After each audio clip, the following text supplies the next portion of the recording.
Guys, Bangladeshi প্রবাসীরা বিশ্বের বিভিন্ন কান্ট্রিতে জব বিজনেস করার জন্য যান।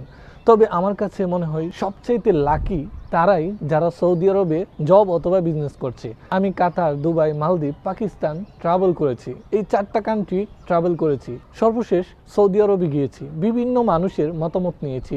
তবে আমার কাছে ব্যক্তিগতভাবে মনে হয় কানাডা, আমেরিকা, বিশ্বের সব দেশ থেকেও যারা নাকি সৌদি আরবে জব করছে বা বিজনেস করছে তারা সবচেয়ে লাকি।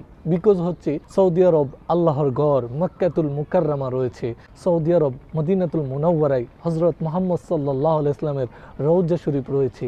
এই সৌদির মক্কা মদিনাতে রসুল সাল্লাল্লাহু আলাইহি ইসলামের হাজারো স্মৃতি রয়েছে। আমার কাছে ব্যক্তিগতভাবে মনে হয় যারা নাকি সৌদি আরব রয়েছে তারা সবচেয়ে লাকি, সবচেয়ে ভাগ্যবান। কারণ আমি যখন 4টা দেশ ট্রাভেল করে সর্বশেষ উমরা করলাম, উমরা করার পর বুঝতে পারলাম সৌদি আরব আপনি যেমনই বেতন পান না কেন, যেমনই আপনার জীবনযাপন চলে না কেন, আপনি যদি আল্লাহর ঘর মক্কাতুল মুকাররমায় একবার যান পৃথিবীর সব কিছুই ভুলে যাবেন। আপনি যদি আমার প্রফেট মুহাম্মদ সাল্লাল্লাহু আলাইহি ইসলামের রওজার পাশে একবার যান, আপনি পৃথিবীর সকল দুঃখ কষ্ট সব কিছুই ভুলে যাবেন।